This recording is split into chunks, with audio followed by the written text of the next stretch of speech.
In nomine Patris et Filii et Spiritus Sancti. Amen. Magandang umaga sa ating lahat, samang panig ng buong mundo, mga nakikinig at nanonood ngayon, atin naman pakinggan ang mabuting balita ng Panginoon ayon kay San Marcos. Glory to you, Lord Jesus Christ.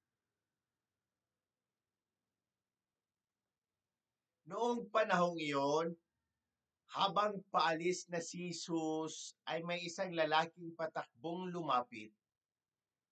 Lumuhod sa harapan niya at nagtanong, "Mabuting guro, ano po ang dapat kong gawin upang magkamit ng buhay na walang hanggan?" Sumagot si Jesus, "Bakit mo ako tinawag na mabuti? Walang mabuti kundi ang Diyos. Alam mo ang mga utos.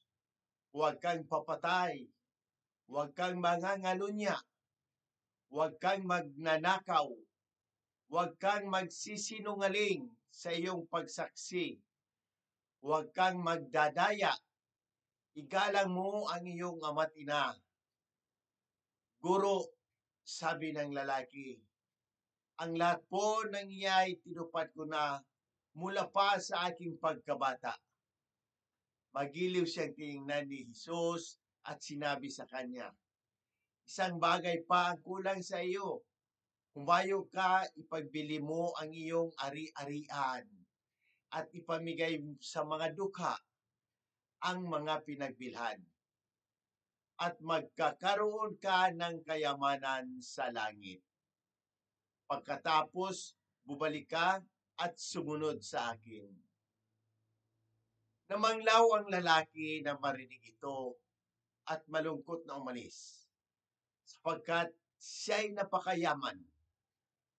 Tiningnan ni Jesus ang mga nasa paligid niya at sinabi sa kanyang mga alagad, "Napakahirap mapabilang ang mayayaman sa mga pinaghaharian ng Diyos." Nagtaka ang mga alagad sa pananalitang ito. Muling sinabi ni Jesus, "Mga anak, talagang napakahirap mapabilang sa mga pinagharian ng Diyos. Madali pang makaraan ang kamelyo sa butas ng karayom kaysa pasakop sa paghahari ng Diyos ang isang mayaman." Lalong nagtaka ang mga alagad, kaya't sila'y nagtanungan kung gayoy sino ang maliligtas. Tinitigan sila ni Jesus at sinabi sa kanila, "Hindi ito magagawa ng tao, ngunit hindi ito mahirap sa Diyos. Magagawa ng Diyos ang lahat ng bagay." At nagsalita si Pedro, "Tingnan po ninyo, iniwan namin ang lahat at kami sumunod sa inyo." Sinabi ni Jesus, "Tandaan ninyo ito, ang sino mang mag-iiwan ng bahay o mga kapatid, ina, ama, mga anak, mga lupa, dahil sa akin at sa mabuting balita, ay tatanggap ng nakasandaang ibayo sa buhay na ito. Mga bahay, mga kapatid, mga ina, mga anak, at mga lupa. Ngunit may kalakip na pag-uusig at sa kabilang buhay ay magkakaroon ng buhay na walang hanggan." Ang mabuting balita ng Panginoon. Praise to you, Lord Jesus Christ.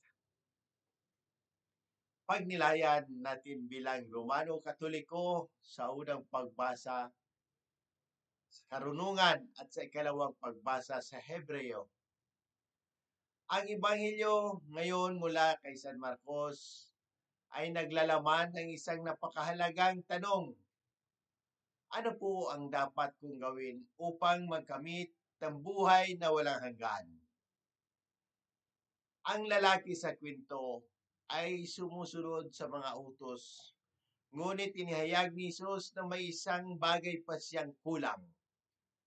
Ang radikal na pagtitiwalang isuko ang kanyang mga kayamanan at sundin si Kristo na walang anumang kapalit.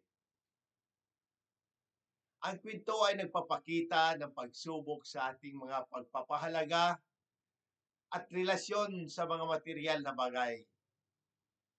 Bagamat mahalaga ang pagsunod sa mga utos, ang tunay na pagiging alagad ni Kristo ay nangangailangan ng pagbibitiw sa mga bagay na maaring kumadlang sa ating ugnayan sa Diyos. Para sa lalaking ito ay ang kanyang kayamanan. Ngunit para sa iba, mari ito ay ibang uri ng yaman. Ang mga bagay na pinahahalagahan natin higit pa sa Diyos. Sa tradisyon ng Simbahang Katolika, ang pananaw na ito ay umayon sa mga katuruan ng mga santo at mga banal na halimbawa ng mga nagbibigay ng lahat para sa Diyos.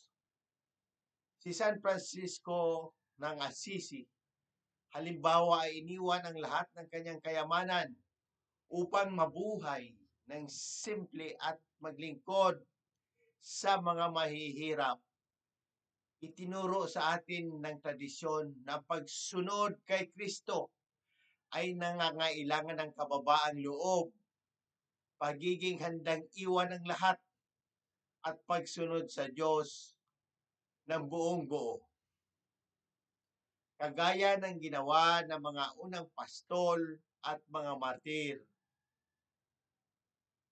Ang magisterium ng simbahan ay patuloy nagpapaliwanag ng kahulugan ng pagsunod kay Kristo sa iba't ibang kalagayan ng buhay.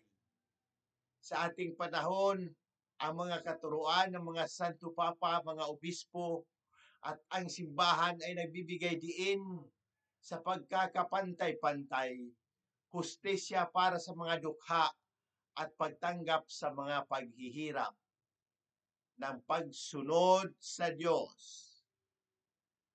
Ang pagpili ng buhay sa kahirapan na binabanggit sa Ebanghelyo ay paanyaya sa pagkakaroon ng mas malalim na pagkilala sa ating misyon bilang mga Kristiyano. Hindi lamang ang pagpapakasakit, kundi pati ang pagpapalaganap ng pag-ibig at katarungan ng Diyos sa mundo. Sa kasalukuyang panahon, sa ating modernong panahon, mahirap talikuran ang mga material na bagay na nagbibigay ng seguridad at kaginhawaan. Gayunpaman, ang hamon ni Kristo ay nananatili.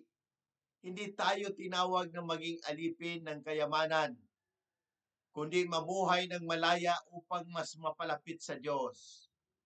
Ang pag-aalay ng ating sarili sa paglilingkod sa mga nangangailangan ay isa ring paraan upang maisabuhay ang turo ni Jesus. Ang paanyaya ni Kristo na sumunod sa Kanya na walang pag-aalinlangan ay patuloy na isang makapangyarihang mensahe para sa lahat ng nagnanais makapit ang buhay na walang hanggan. Sa kabila ng mga hamon, tayo ay tinatawagan na magtiwala sa Diyos sapagkat magagawa ng Diyos ang lahat ng bagay. Sa muli, hinikayat ko ang lahat, Katoliko ko man o hindi, na magtanong at pagnilayan ang mensahe ng Ebanghelyong ito. Kung may mga katanungan kayo tungkol sa pananampalataya, ang ating simbahan o anumang aspeto ng ating buhay, bukas ang aking puso na sagutin ang mga ito. Sama-sama natin pagnilayan at pahalagahan ang habag at pag-ibig ng Diyos na ipinahayag ni Jesus sa Ebanghelyong ito. Sa pamamagitan ng ating mga gawain at salita, naway maging daluyan tayo ng habag at pagmamahal ng Diyos sa lahat ng tao. Amen. In nomine Patris et Filii et Spiritus Sancti. Amen. God bless.